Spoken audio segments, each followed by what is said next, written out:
في القاهرة، في حي العباسية، في شارع مألوف، وهناك يقف ذاك المبنى، مبنى يرقب المارة جميعا من نوافذه الخاوية، من أبوابه الموصدة، ومن صمته المهيب الذي لا ينكسر.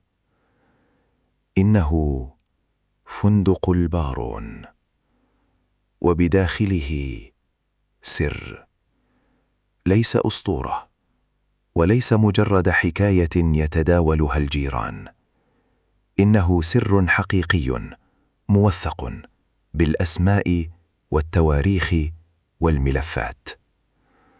واليوم سأكشف لك الحكاية كاملة، ولكن أولاً دعني أخبرك عمن شيده، لأن تفاصيل الجريمة لا تفهم دون إدراك البداية. أهلاً بكم في حكايات آخر الليل. تبدأ الحكاية في أواخر القرن ال19. كانت مصر آنذاك تحت وطأة الاحتلال البريطاني، لكنها كانت في الوقت ذاته قبلة لأثرياء العالم، رجال توافدوا من أوروبا ومن الهند ومن شتى بقاع الأرض، يطمحون لبناء ثروات طائلة. أحد هؤلاء الرجال كان يدعى الأنطوان لوغان بيك، بلجيكي الأصل. قدم إلى مصر في تسعينيات القرن ال19، واستطاع تكوين ثروة ضخمة من تجارة الأسلحة والمعادن. كان لوغان بيك رجلاً غريب الأطوار، كان مسحوراً بالفن الهندي، متيماً بالأساطير الأوروبية، ومحباً لمصر بطريقة استثنائية. لم يكن مجرد عابر سبيل أو ساكن فيها، بل كان ينشد ترك أثر خالد يحمل اسمه.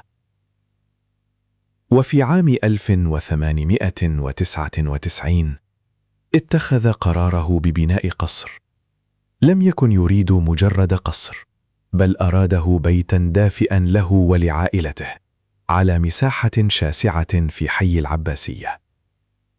طلب من المهندس المعماري الفرنسي ألكسندر مارسيل أن يدمج كل ما وقعت عليه عيناه طوال حياته في هذا المبنى: الطراز الهندي والروماني والمصري والقوطي، كلها تجتمع في صرح واحد. والنتيجة بناء لم تشهد الدنيا له مثيلاً، تزينه أعمدة هندية، وتتخلله عقود قوطية أوروبية، وتزخرفه نقوش مصرية أصيلة. من الداخل درج ملكي فخم، وتحيط به حديقة غناء من كل جانب. أما غرفة الطعام فكانت تحفة فنية بسقف رسم يدويا بإتقان. كان لوغان بيك يظن أنه سيقضي بقية عمره هناك، بصحبة زوجته وبين أبنائه الذين سيكبرون أمام عينيه، ليكون هذا البيت هو مستقره الأخير. لكن الحياة للأسف كانت تخبئ له خطة أخرى. تزوج لوغان بيك سيدة يونانية تدعى هيلين. كانت هيلين تنحدر من عائلة ثرية متعلمة وشغوفة بالفن والموسيقى. كلاهما وقعا في حب مصر، وهناك قررا بناء حياتهما. افتتحت الفيلا رسمياً عام 1907، وكانت تحفة معمارية فريدة. كان الناس يأتون من بعيد فقط لمشاهدة ذلك الصرح من الخارج. أما هيلين فكانت تقيم السهرات والحفلات الصاخبة، حتى صار المبنى هو القلب النابض للحياة الاجتماعية لنخبة القاهرة آنذاك. لكن بدأ المرض يتسلل إلى جسد لوغان بيك.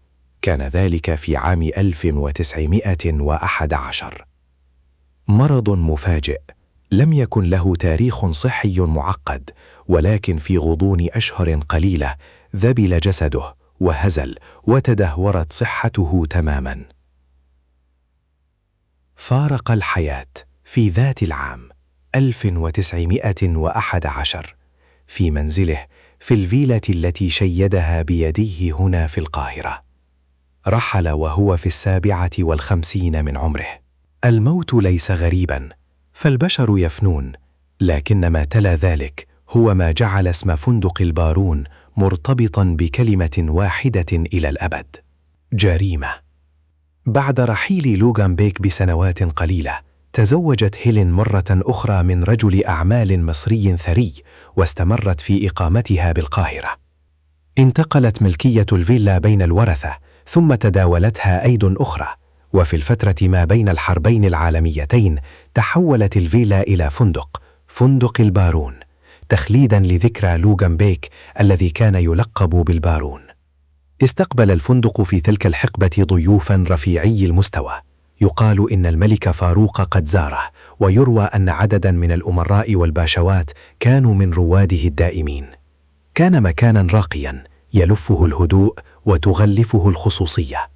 وفي عام ما، لا يزال تاريخه محل خلاف بين المصادر، ولكن المؤكد أنه كان في الأربعينيات، عثر على جثة امرأة في الحديقة بجوار الفندق، امرأة شابة مجهولة الهوية. فتح التحقيق، وكان السؤال الأول: من هي؟ لم يتعرف عليها أحد، لا أوراق ثبوتية، لا هوية، ولا بلاغ عن مفقود. في مدينة كالقاهرة، حيث الكل يعرف الكل، توجد امرأة ميتة ولا أحد يعرفها.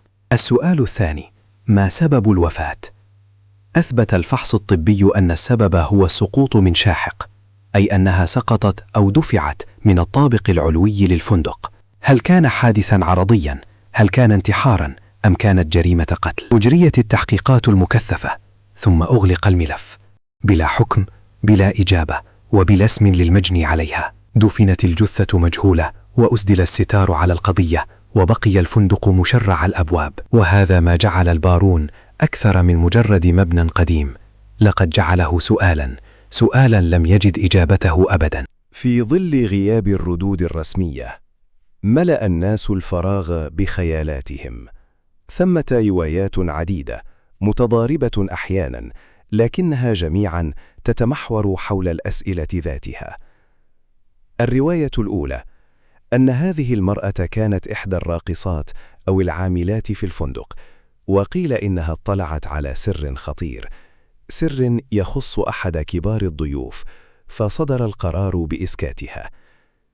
الرواية الثانية أنها كانت عشيقة لأمير أو باشا، وأنها حملت منه، وكان ذلك يمثل كارثة في ذلك العصر، فاختفت، الاختفاء الذي لا يملك عادة إلا تفسيراً واحداً. الرواية الثالثة، وهي ما يرجحه بعض الباحثين، أن شخصية سياسية مرموقة كانت تستخدم الفندق لعقد اجتماعات سرية، وأن هذه المرأة شاهدت أو سمعت ما لم يكن يفترض بها معرفته.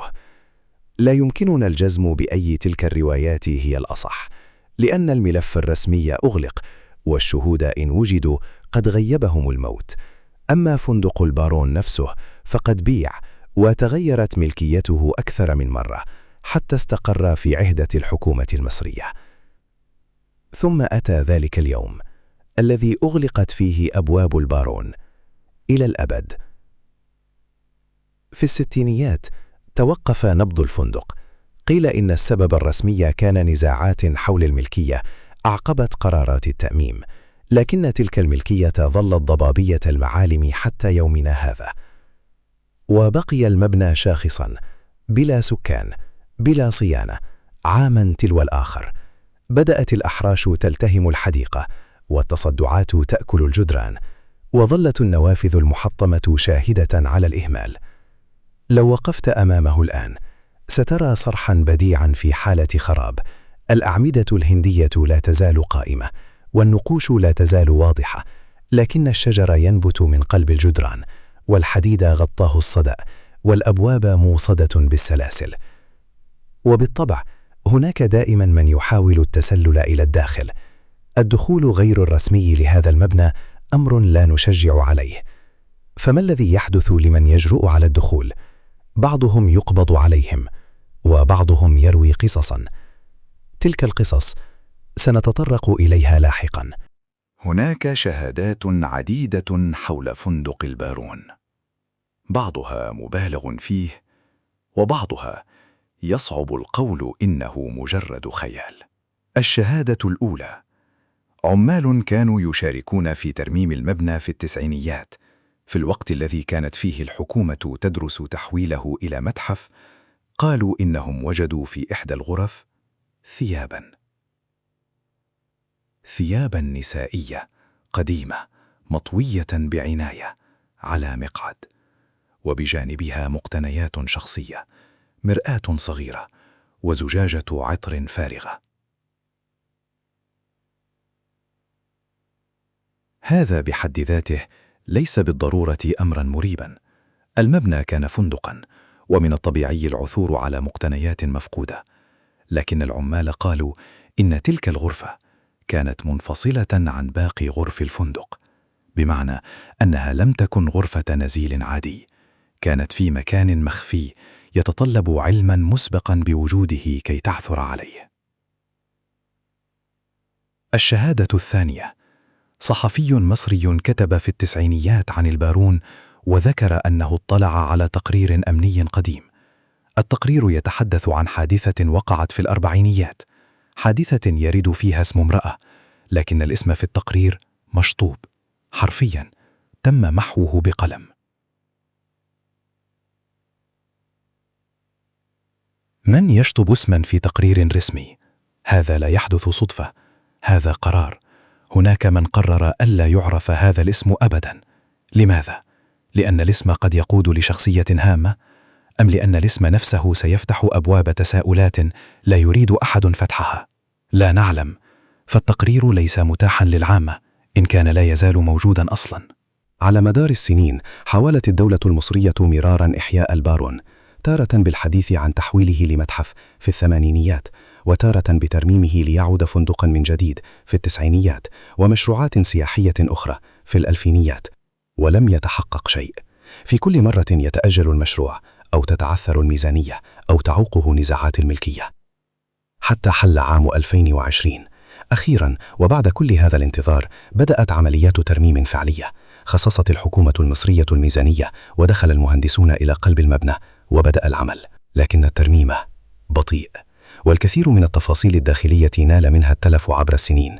السقف المرسوم يدوياً تشقق، الدرج الملكي تحطمت بعض درجاته، والحديقة التي خطط ليغان بيك لكل شجرة فيها تحولت لغابة من الإهمال. يا للأسف، مبنى كهذا فريد في عالمنا حرفياً يعامل بهذه الطريقة. بعد كل هذا، بعد كل الروايات والشهادات والأرشيف الناقص، يبقى السؤال الجوهري قائماً: من هي المرأة التي وجدت جثتها في الحديقة؟ ثمة محاولات من أثريين وباحثين مصريين للإجابة. بعضهم قال إنها كانت راقصة سورية، وبعضهم قال إنها يونانية من المجتمع الكوزموبوليتاني في قاهرة ذلك الزمان، وبعضهم يرى أن القضية برمتها محض خيال، أسطورة نسجت مع مرور الزمان. لكن الصحفي الذي ذكر التقرير الرسمي والاسم المشطوب ليس رجل خيال، بل هو رجل توثيق. والتقارير التي تتحدث عن جثة مجهولة في الحديقة ليست مجرد أسطورة شعبية، هناك من ذكرها بأسماء وتواريخ محددة.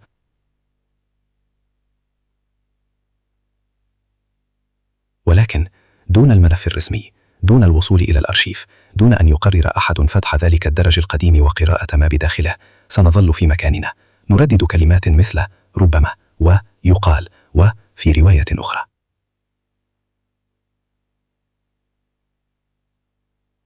وهنا يأتي دور الإعلام ودور الأجيال الجديدة، أن نسأل، أن نطالب بالأرشيف، وأن نظل متذكرين دوما أن هناك امرأة اسمها محذوف استحقت أن يبحث أحد عن حقيقتها.